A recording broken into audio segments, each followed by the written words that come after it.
Hello, this is Kara from Kara Tarot with a new deck roundup, hashtag last 10 decks for April 2025.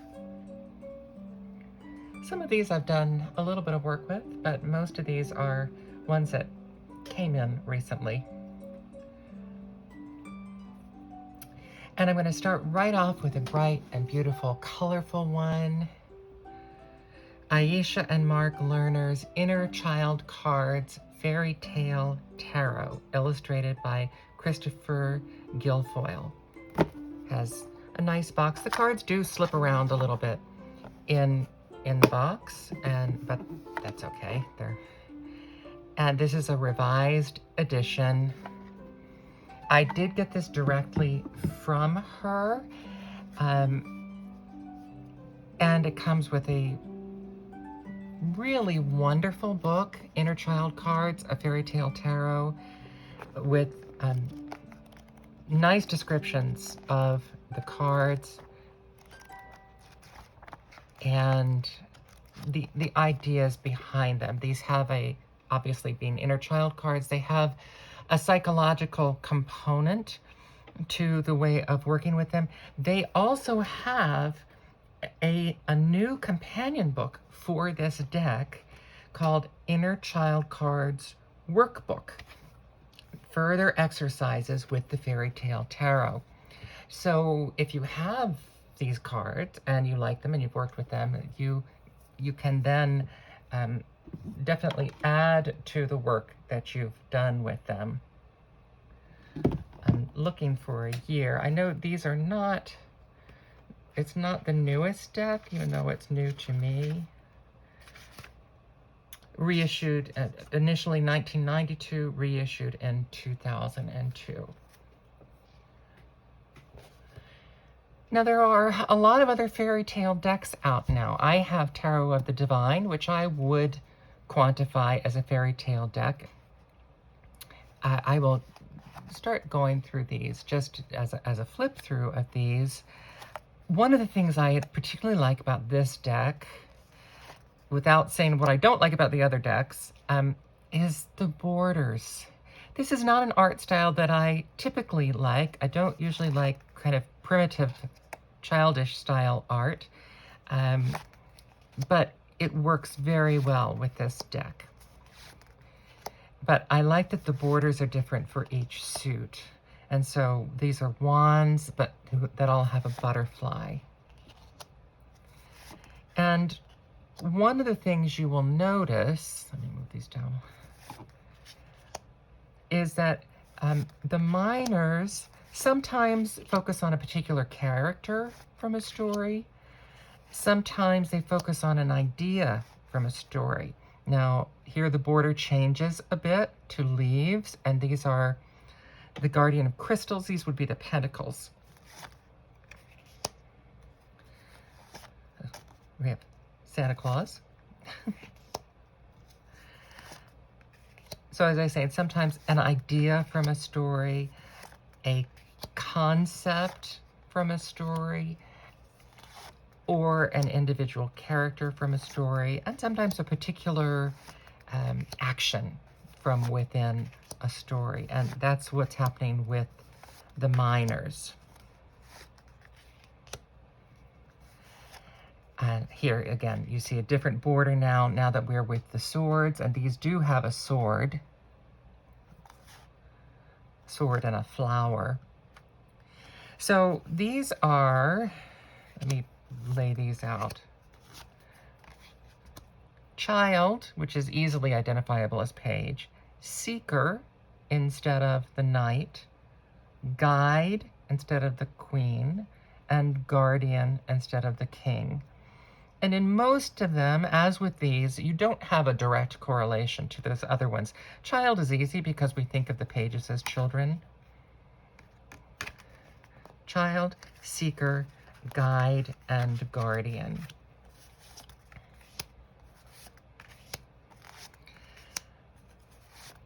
But for an inner child deck, or just a deck that you want to be non-threatening for children, which is more of my purpose. I want it to be something that's accessible to children or to someone who's threatened by a traditional tarot deck. Then I would. This style and the brightness of the color is very accessible. So the Guardian of the Hearts, and in speaking to her, she referred to these as the winged hearts, which have a lot of mermaids in them, in this suit.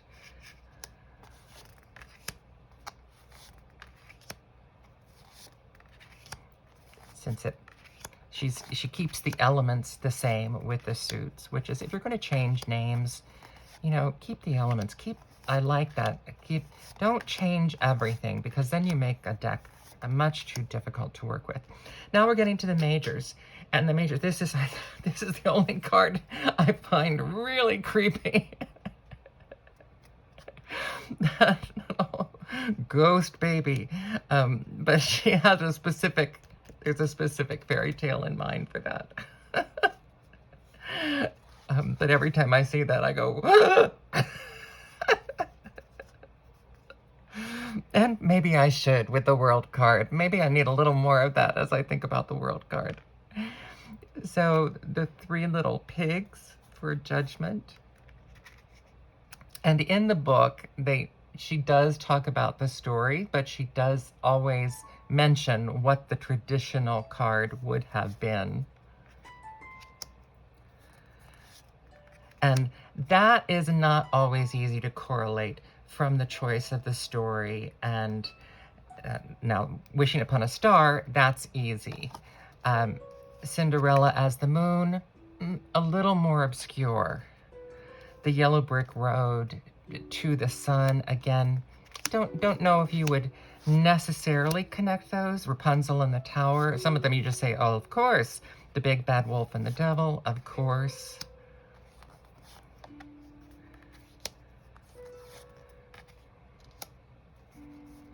Jack and the Beanstalk, hanging off of the beanstalk.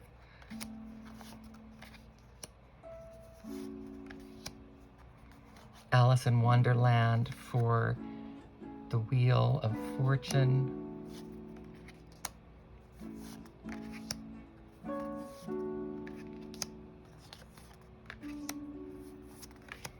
So I think this is a bright and beautiful deck. The majors have this rainbow around the edge. So there's a different edge pattern.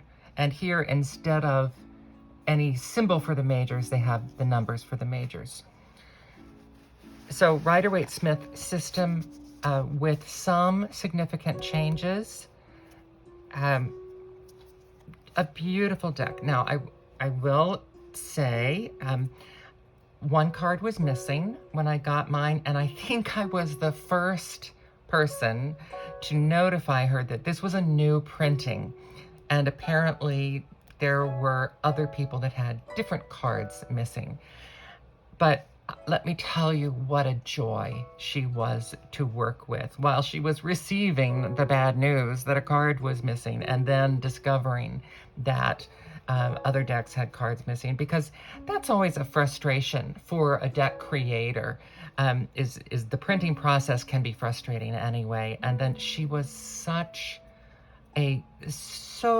calm and supportive. She definitely cared more about me and my experience than the fact that this was a problem for her. So I just highly, highly recommend her and this particular fairy tale deck. I think in addition, the fact that in addition to having the fairy tales, that it gives you this component of inner child work and a psychological background, as well as the tarot background, just makes it a wonderful, wonderful addition to my collection. The next deck is the Crystals, the Stone deck. Now, I have some here. I've been very upfront. I know almost nothing about crystals. For me, it's, you know, that's the red one, and that's the pink one, and that's the green one. I know a little bit more about gemstones. And I joke and I say, look, the only reason I have crystals is because I can't afford the gemstones. If I could afford an emerald necklace, that's what I'd have. But here, these cards have, oh, that's diamond. And then it tells you what it is, who needs it. In this particular case, it says who doesn't, where to put it, and when to use it. And some of those are more humorous. And then some of them are more along the traditional lines of medicinal uses. Here, Howlite, who needs it? Overstimulated minimalist in a maximalist world. And put it wherever you need some breathing room. So these are just straightforward representations. I love the simplicity of this. There are many crystal educational decks out there. You can see they're kind of organized by color, by gradation of color. And that works for me, since, as I said, I'm the one who's like, well, that's the pink one and that's the green one.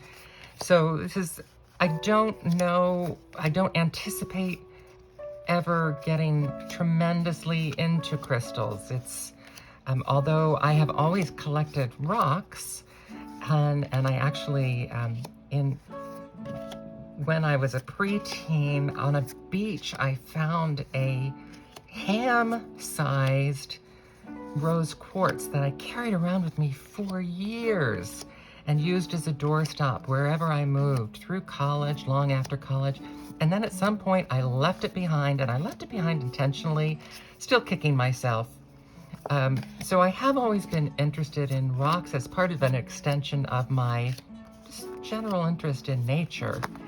Whether I ever really fully to utilize crystals as part of my practice the way some people do, I don't know.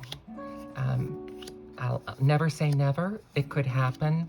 I'm not sure that I'm interested enough for that to happen. And because of that, these fill a gap. If I come across something, I'm like, what is that? This deck will help with that. It has a wonderful feel. It has a nice medium card weight. You can see it's maybe a little bendy. Larger than, I'd say they're a little taller than a regular tarot size card. And they are color-coded on the back. All of those things are why I thought I just want one crystal deck. I don't want to have a whole lot of them. And so when I realized that it was something I wanted, I looked at many of them before I made the decision to go with this one. It's called Crystals, the Stone Deck, 78 Crystals to Energize Your Life. I think, and it's just available online.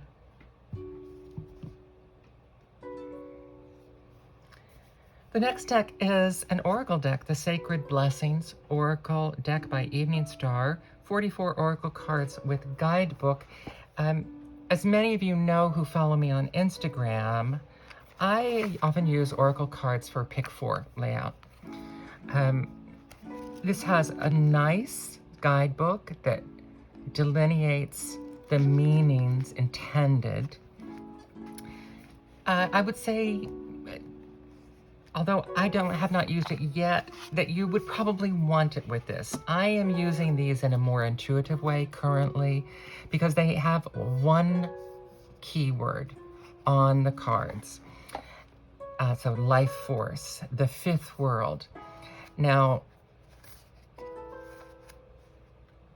you will notice different art styles, and this is one of these decks that was done by, I believe, 4 different artists.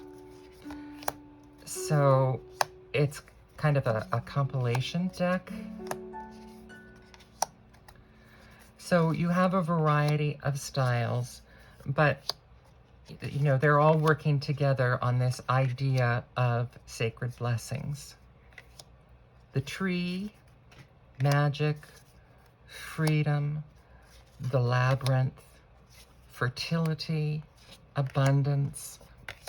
So the way that I've been using these is just taking the image and that one word and really just meditating on the image and what I get from that idea of that word combined with that particular image.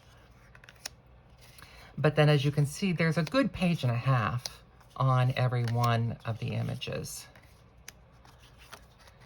So it gives you the opportunity to do both things. You can just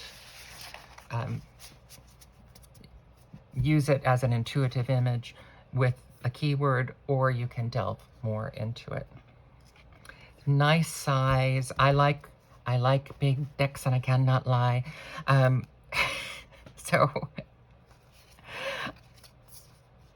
it is larger, I'd say a traditional tarot size. Oh, here I have the next deck that I'm going to show is traditional tarot size. And so that is the traditional tarot size as opposed to this deck. So it is a larger deck, which again is something that I like for a pick one 4-card layout.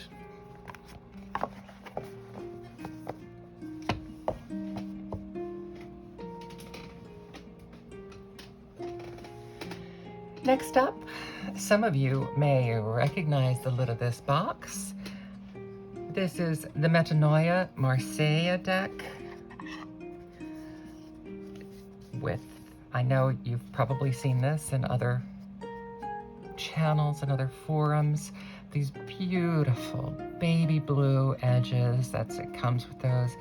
It has, I suppose it's rose petal, and it's, but it's not the super sticky, dense rose petal. It's almost more of a smooth, soapy, waxy feeling. So, and I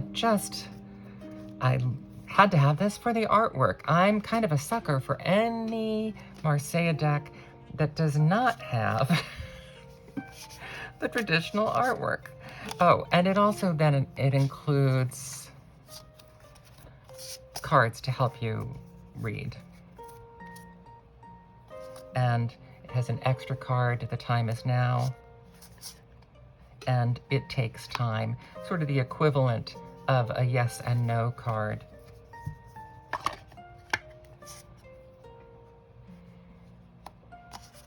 But I love the illustrations of the court cards. It is a pip deck. Love the illustrations of the pips. As you can see, it's not super, they're not sliding out very quickly because of the rose petal finish, but it's a trade-off because rose petal finish just feels so lovely to handle. Love the diversity of the imagery.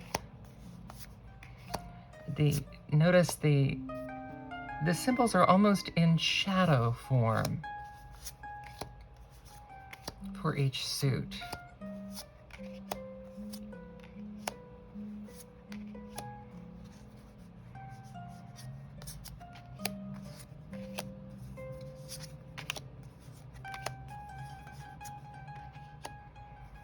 And these do have sort of a, you can see sort of a light pink design over it on many of these in the cups here.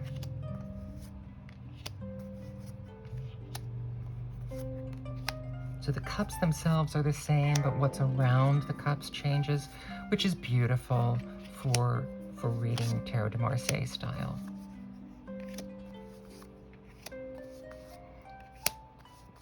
Sort of Empire period, but not strictly. I think these pentacles may be my favorites in this deck.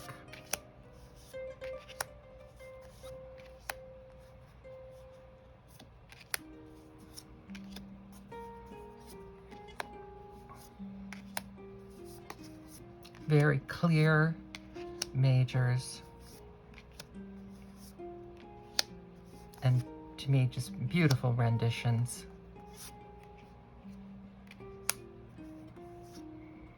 Strength is 11. Justice is 8. Very traditional.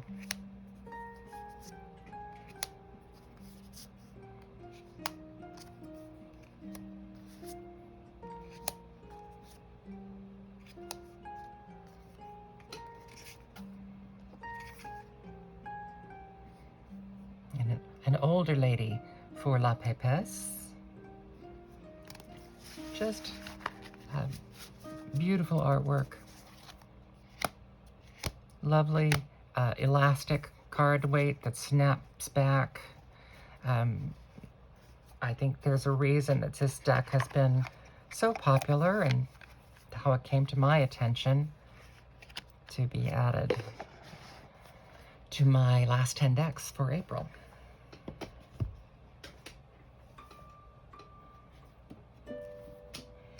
And now I have to have a particular shout out to the Peculiar Pathways and Lennox Rees.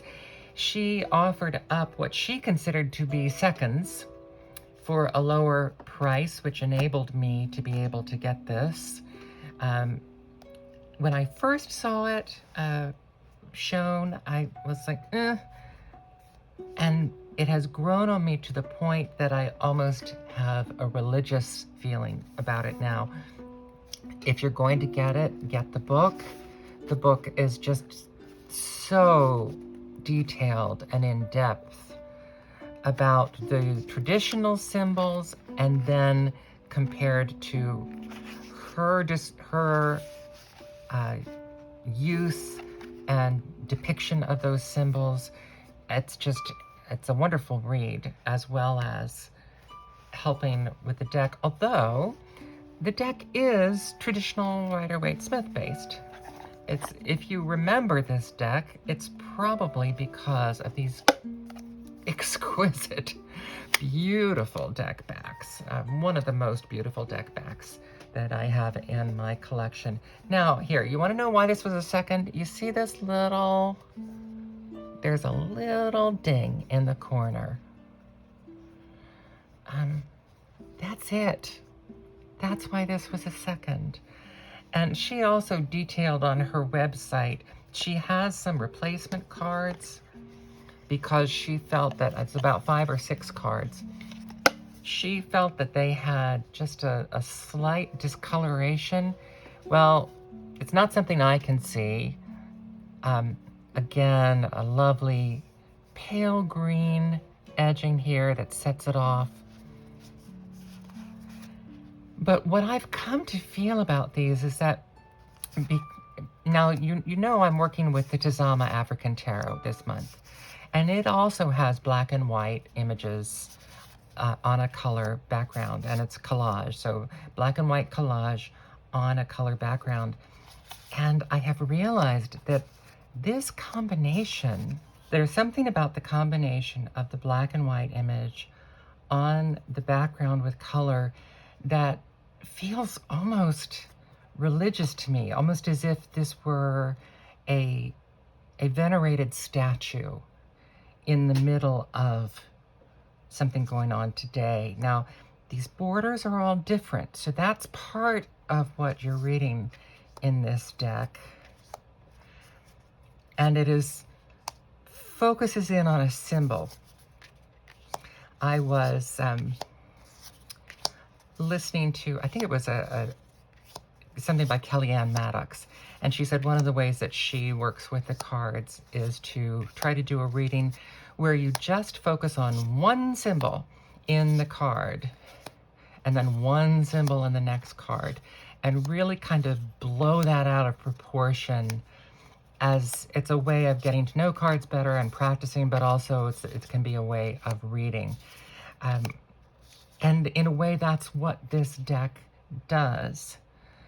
Although it is, I believe, intended to be a pathwork deck, which means that you take this symbol and then almost like you pick up the bag and you enter into the landscape. It's just incredibly special, and so incredibly kind of her to take these decks that were just, you know, had a slight ding on them, and then have them packaged at a lower price, both the deck and the book. It's just, I don't know if that's still available on her website or not. And that's the advantage of going to the artist's website, is that sometimes you can get a deal like that. So just incredible. And I have not yet worked with this, but I have been, I'll say, playing with it. It's obviously, it's out of order. I have been playing with it, and I'm getting to know it in that regard.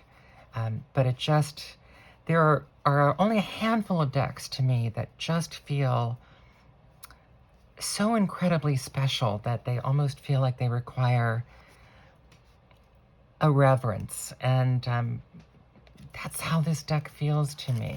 And that doesn't make it untouchable. It just means it's that special. So I'm very grateful to Lennox Rees. And whether you're able to get one of her seconds or get one of her magnificent firsts. I sent her a note. I said, if this is what you consider to be a second, it's a testament to how high her standards are and how excellent she wants her product to be for her clients. So that's just a marvelous testament to her all the way around, as well as the brilliance of the book. And the concept and the realization of the concept, just absolutely incredible.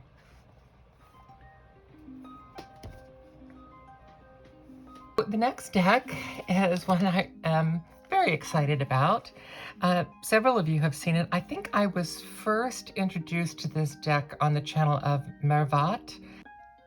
I don't remember the full name of her channel. I will edit it in. I think she had this, and she said she had not seen very many people show it, and I, at that time, had not seen people show it. Fun box. A Dame Darcy, Queen Alice Tarot. It is, I believe this version of it is now out of print. This was the original version, and this is the one I liked. It has silver edges, silver gilding. I guess it's silvering, not gilding. Just a very fun rendition of the Alice in Wonderland deck. Most of the time, I'm kind of a purist, and I only like the artwork of Tenniel, that is the original artwork. Cassia on Tarot Maps just showed a deck that I'm absolutely in love with from Belarus, which is an Alice deck also, and the drawings are very faithful to Tenniel's illustrations, but I am not able to find out any of the details on purchasing that deck yet. So maybe she'll post more about that or answer the questions that I posted about it.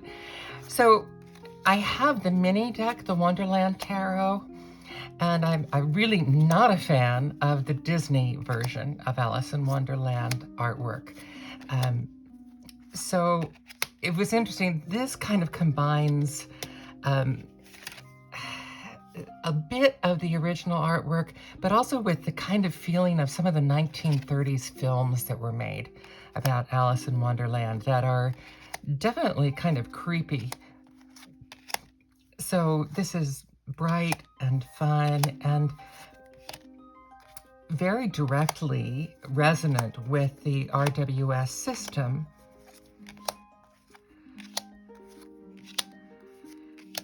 And just look at that Eight of Wands. It's very direct RWS, but also just, you know, the rose bushes from the garden that were painted red. Lots of little inside jokes about the story. I've always liked Alice in Wonderland, and a dear friend of mine, dear friend and harpist friend, Sabine James, actually wrote, she's an incredible artistic polymath. She writes plays for these community festivals. She writes plays, writes all the music, records it herself on the harp. She's a great pop harpist. She wrote an Alice in Wonderland suite, and I've had one of my students playing some of the music from that, and I will probably have it underneath this section in this video. I will probably throw it in there, one of the selections from that. So this is the Dame Darcy Queen Alice Tarot. I tend not to use decks until I have had them in these videos. I kind of keep them in order that they came in until I've been able to do this one of these last 10 decks videos. So this one I have, as I say, I have played with it, I have taken it out, and I have looked at it, but I haven't worked with it yet, and I am excited to do that. My little tin box Wonderland Tarot has the distinction of being the deck that made me laugh the most in my deck interview, as well as it tends to sometimes read in reverse, i.e., if I look at the reading and I don't understand it, I think, okay, is this a mirror reading? As in, is everything that it's saying the reverse of what it should be? And then when I look at it that way, it makes total sense. So I'm curious to see if this Alice deck will be playing the same kind of games with me. Another kind of childlike deck, Les Metamorphoses du Jour by Tarot Studio. This is the artwork of J.J. Granville, who was primarily political cartoonist, and arguably Lewis Carroll was also doing kind of a societal and political spoof as well with his story. And here, I believe Tenniel wrote for many different magazines, illustrated for many different magazines. And he was specifically known for these kind of anthropomorphized animals. And this is just a beautiful deck. There is a Baba Studios deck that I think is out of print that is quite similar, may even use some of the same images. The color on those is more vibrant, and I did like that, but this was more readily available. And has the same imagery, serves the same purpose in terms of where it sits in my collection. So I always say I look for the 9 of coins, and one of the ways I like to describe the 9 of coins is contented glamour, and I think she has that.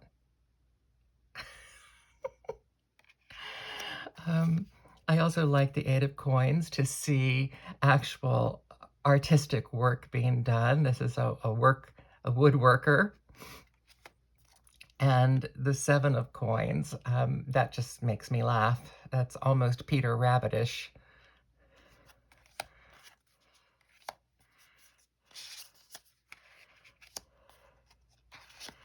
And because his cartoons were political, so here we have a 5 of coins, which is quite dark.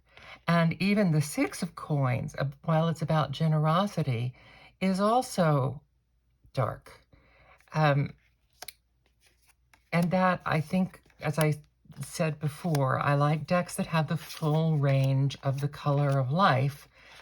I don't like decks that kind of make everything sweet and kind and light. I might have one deck like that, 2 decks like that, but it's not it's not what I'm looking for in a reading for myself, and it's not really what I aspire to in readings for other people either. I want to have a full range of emotions. So if you don't like insects, some of these will be very creepy for you. I did fashion illustrations for a while professionally, and so I find this juxtaposition of the historical costume and fashion history aspect here combined with the animals to be right up my alley.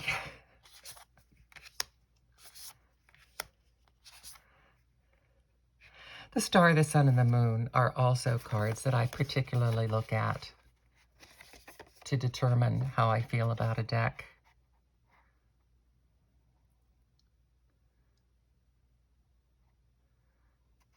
I love the moon in her nightcap here.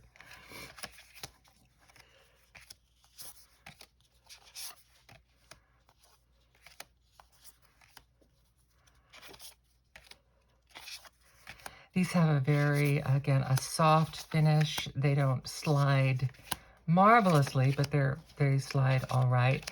The card size is a little bit larger than a regular card size and is a little bit thicker.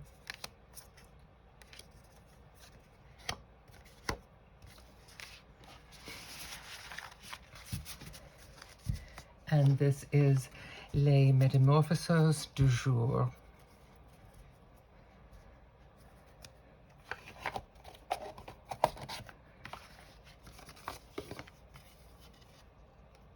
And the book is in English, despite the French title, in case that is an issue for you.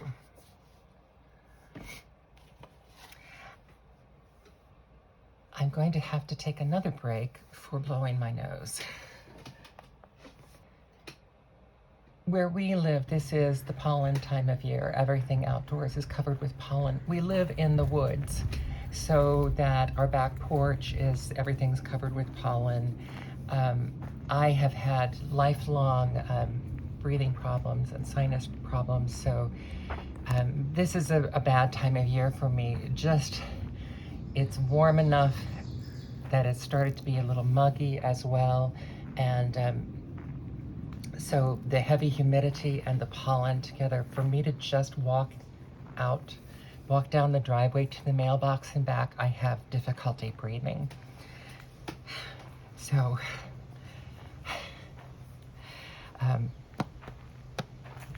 it's not a great time of year for me. Next up is something that gets added to my group of tarot decks about great artists. For those who've been following me, you know I did a deep dive on the William Blake Tarot, not only a great artist, but writer and philosopher. This Hieronymus Bosch decks. Now, there are many decks that have some influence or include some of his drawings. I have the serpent and the peacock deck, and some of those images are from his artwork, but this is exclusively devoted to him. And I've mentioned before, I think even in this video, I do not like decks that change the whole system. And yet, the William Blake changes a lot of the system. And this one really does have significant changes to the system and the way that it is structured. I read through enough of it to realize, oh, this is going to be just a completely different thing. And some of it is that the structure of the minor arcana is different. So it will involve a learning curve. And for an artist-focused deck like this is when I make an exception. So let me bring this down a little.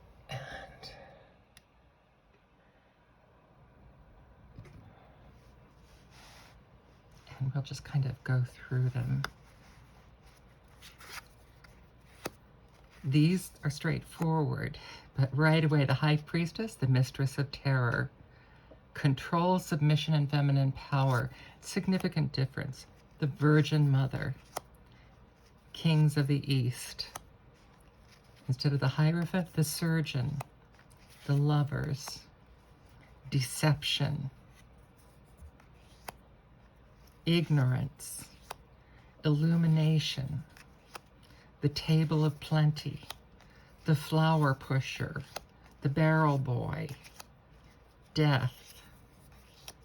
Paradise. Temptation. The River to Hell. The Dreamer. The Grail Knight. The Christ Child. Ascent of the Blessed. So that's 20, and that's what we expect in the Judgment card, 20, and the World, perfection, completion, victory, and religion. So you can see right away, at least half of those were significantly reimagined and changed. Here we have the Page of Berries, the Knight of Berries, the Baron of Berries, the Princess of Berries, the Queen of Berries, the King of Berries, the Ace of Berries. And now we're into a different suit. So we have those same Page, Knight, Baron, Prince, Queen, King, Ace. And we have more minor arcana suits. So we had berries, and we had birds, and now we have skates.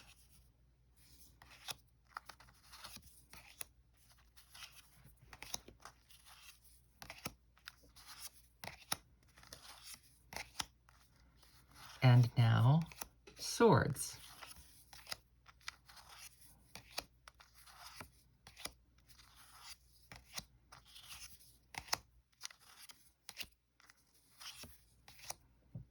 Vessels.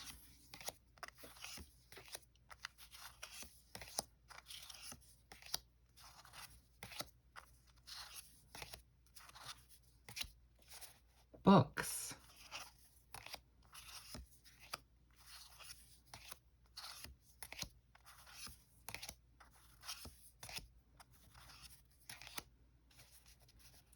Coins.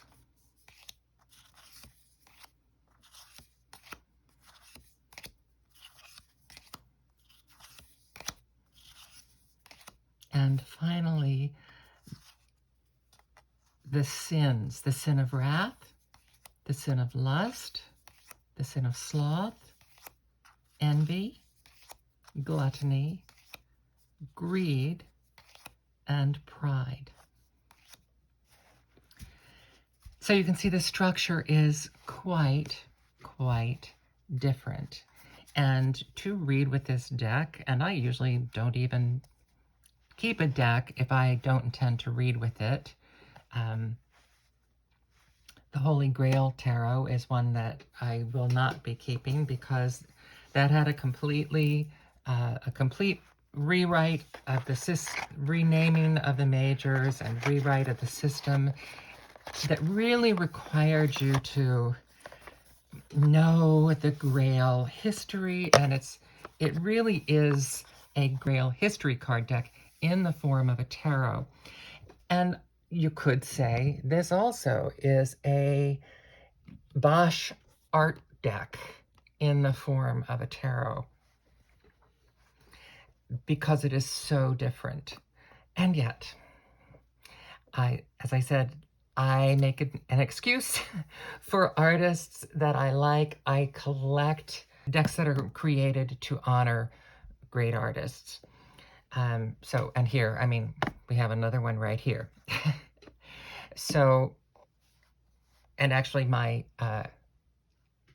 mini Alice in Wonderland deck is also an homage to Sir John Tenniel, who did those illustrations. So I make great leeway for these decks. And as I did with the William Blake Tarot, when the time is right, I will really dive into this, and I will no doubt learn how to use it. It strikes me that with having more minor suits with fewer cards, in some respect, it is like a tarotkini, because tarotkinis do not have all 10 of the pips. And so this has, I think it was 7 suits that have, I think it was 7 that have 7 cards total. So more suits to learn, and yet you saw that the 4 ones that we're used to were included. So then there are 3 other suits to learn. And then new majors to learn. So I don't usually like it, but for Bosch, I will make the exception.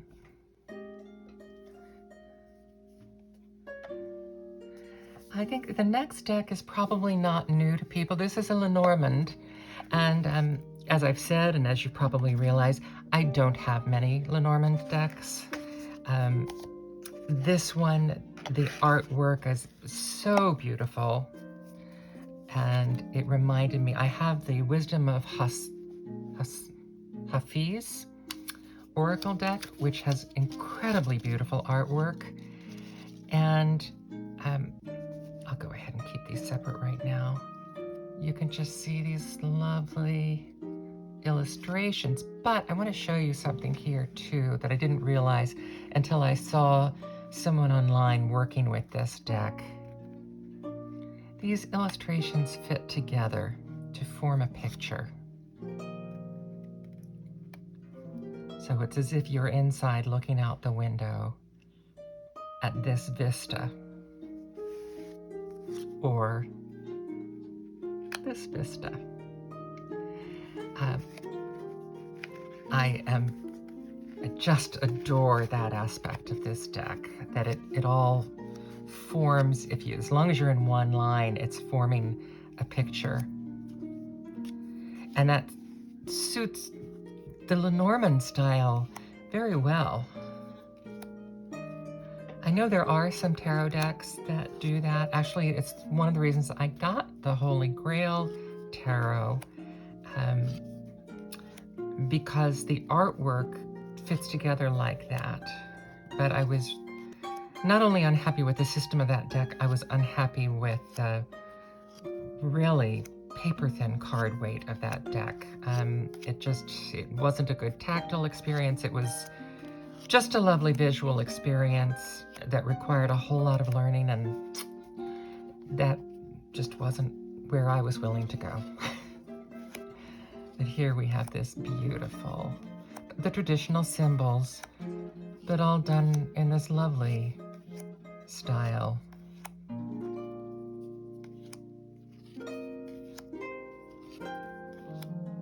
I've always been enamored of the Persian tile work and the Persian gardens in particular, as well as the beautiful tiles and artwork in Persian mosques, and this just makes me think of all of those.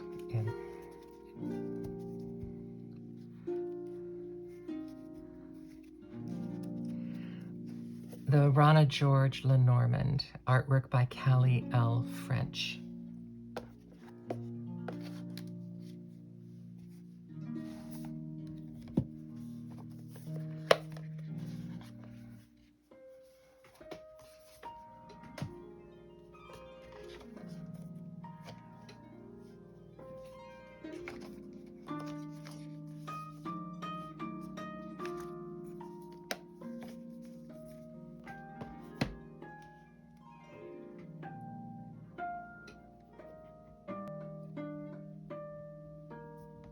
And finally, I have done an extensive deck opening on this deck and the marvelous package of goodies that come with this deck. It comes with a full-size deck and a mini deck. It comes with a scarf and a sketchbook and the book that has full color pictures. The seasons are used for the different suits.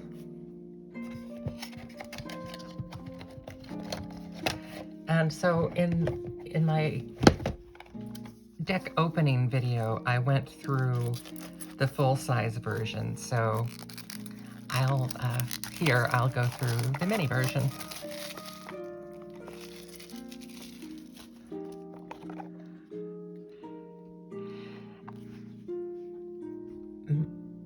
And I believe it is exactly the same, just mini. As I prefer large decks, but I'm not averse to having a mini that could just go in my suitcase very easily. I was going to say, the art style is not normally what I go for. This art style is a little busy for me. But when I do my April wrap-up video, you will hear a story about a fairy deck, the only other fairy deck that I have. And I was dealing with that at the time that I came across this, and it was a... it just spoke to me very loudly. I can definitely see this also being a lovely Christmas deck because of the elves, as well as the winter season suit. So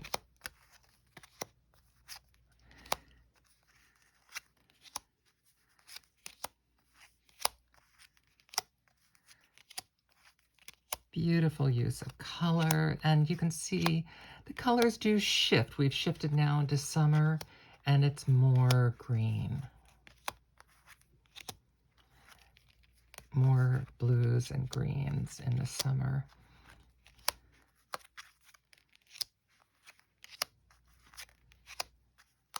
And then spring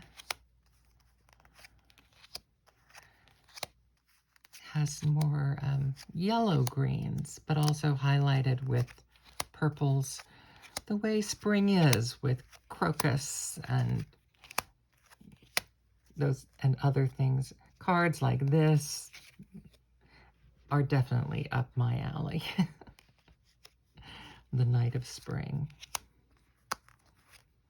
And we have King, Queen, Knight, and Herald.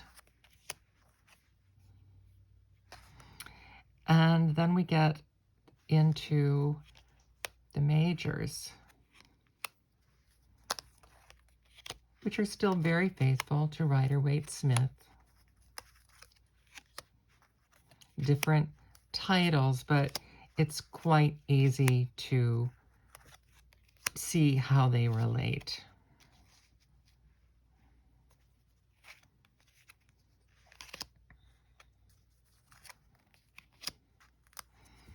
Hold on a moment. I just wanted to go back and look and see. So for 15, we have Goblin Market. And what would normally be the Tower, we have the Burning Oak. So the representations may not be exactly what you're used to seeing, but they make sense with your usual understanding. We have the Vicar instead of the Hierophant, the Emperor, the Empress, the Seeress,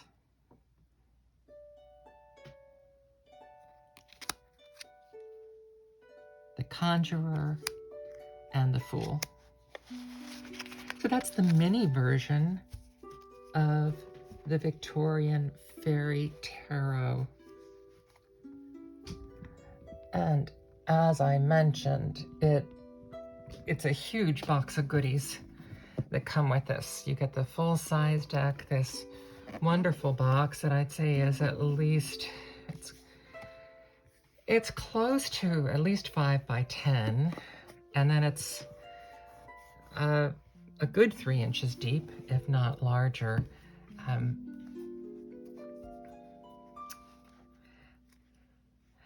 So there you have my 10 last decks. I'll bring this in a bit. And I'm already amassing the next 10 decks. I've either been very good or very bad. I don't know which it is at this point. Lots of big boxes here because of my penchant for large decks. The Metamorphoses, Alice, and more to come. So I hope you enjoyed seeing some of these decks, and I'd love to hear what your last 10 decks were. I'm Cara from Cara Tarot. Enjoy.